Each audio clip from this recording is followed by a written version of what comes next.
somehow the prosecution down in Florida keeps screwing up cases all the time. It turns out that the prosecutor ran on a platform of saying that she was going to be monstrously tough on crime, and like most power-hungry women appointed to a political office like that, she's going way the hell overboard, okay? So I'm going to give you a couple of examples of what she's doing and how she could have done things better. All right, so there was a case where this lady named Miss Alexander, she and her husband are having a squabble, and he's already beaten her like 5 times and been arrested for it. He has a restraining order out against her, but obviously she invited him over for some reason because he had the kids with him. And he was checking out her cell phone and found out that he thinks that he's not the father of the kid they just had. So he's very upset with her. And she proceeds to go out, and she has a concealed carry license and goes and gets a gun. And this story isn't going to end how you think it is.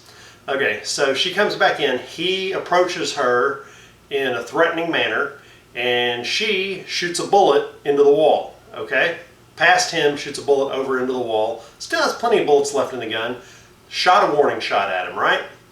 Okay, so the prosecutor goes and gives her a charge of 3 counts of aggravated assault with a deadly weapon, okay, because the 2 kids were in the house too.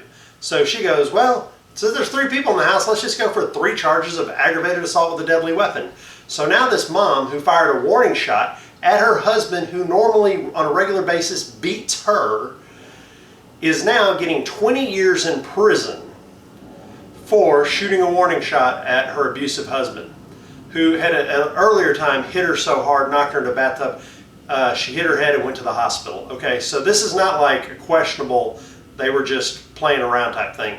This guy smacks women around on a regular basis and all that. So she gets 20 years for shooting a warning shot at her husband because the prosecutor was shooting for the moon, going for it all. All right, now let's look at the Zimmerman case. This actually worked out to Zimmerman's, it worked out well for him. And the reason I say that is because that prosecutor was going for the highest count she could, even though prosecutors pretty much were aware that she wasn't going to be able to get it. But she, being overzealous, went for second-degree murder. Now, and then she's like threw in manslaughter afterwards. Well, here's what I'm going to read to you that I think Zimmerman probably should have been gone after with if I were an attorney, which I'm not. But let me read to you what involuntary manslaughter is in Florida and let you think if they might have gotten Zimmerman on this charge. Okay, and it carries a penalty of 15 years in prison, up to 15 years in prison. To establish involuntary manslaughter, the prosecutor must show that the defendant acted with culpable negligence. Florida statutes define culpable negligence as a disregard for human life while engaging in wanton or reckless behavior. The state may be able to prove involuntary manslaughter by showing that the defendant's reckless or lack of care when handling a dangerous instrument or weapon, like a gun, or while engaging in a range of other activities that could lead to the death if performed recklessly. Okay, so all they had to do to prove that is say he got out of a car when the 911 operator told him not to, he was carrying a deadly weapon on his person, and proceeded to follow a person who didn't know who he was because he wasn't in uniform, which could make the other person fear for their life. So all they would have had to do is say Trayvon would have immediately seen Trayvon would have seen Zimmerman as a hostile threat and wanted to defend himself. Zimmerman, by following with a deadly weapon and behaving in this reckless manner, thus caused the situation that led to the involuntary manslaughter of Trayvon Martin. And they probably could have gotten him on that. Could have thrown him away for a couple of years. You know, if it's 15 years, he probably would have been sentenced to 5 or 10. So anyway, so they could have got it with that. But instead, they went for the big second-degree murder where they actually had to try to prove he intentionally wanted to kill Trayvon and that he was a racist. That's much harder to establish. If you just have to say he behaved in a way that led to Trayvon's death, involuntary manslaughter is pretty easy from his actions to try to get him with.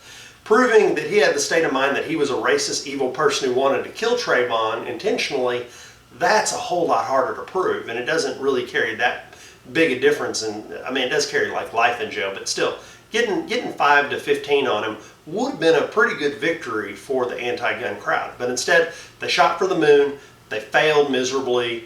They were defeated, of course, because it's a high-profile case. And to be honest with you, pretty much I think the prosecutors down in Florida are the second string. I mean, this is like, they're going up against the big 5A school and they're the 3A school. They're just going to get their butts handed to them by these high-end prosecutors, high-end defense lawyers are just going to crush the prosecution when they come in there because they don't seem to know what they're doing or have the common sense to go, what's a charge we could actually win on this and get accomplished. Instead, they wanted to go for the biggest, highest thing they thought they could get, and they failed miserably. So anyway, again, I don't agree with them, the charges they put against Zimmerman. They failed. And with the case of Miss Alexander, her kids are without a mother now because she didn't shoot their dad. She shot past him so that he would get out of the house and stop beating her.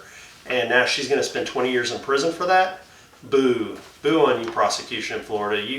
You obviously are just lack common sense in what is best for people in society and stuff like that. I mean, just because you can shove a law and prosecute someone to the fullest extent of the law does not mean that they deserve being prosecuted to the extent of the law when they behave in a way that actually protects human life versus taking it like in Miss Alexander's case. So again, they basically were looking at it, anytime there's a firearm involved, we're going to try to send them to the chair, basically, is their idea down there in the prosecution in Florida. So again, it's a sad state of affairs down there. I'm glad I live in a slightly more firearm-friendly state here in Texas. Y'all have a good one, and remember, do not act recklessly if you're concealed carriers. You must act in a way that if you have to go and have to use your firearm, that they cannot say that you misbehaved prior to the use of that firearm, that you did not make mistakes prior to the use of that firearm, that you basically defended yourself and it was self-defense, clear-cut. You don't have to go through any of this crap that Zimmerman and Miss Alexander went through. You need to know your laws and know how the laws work, and be careful out there.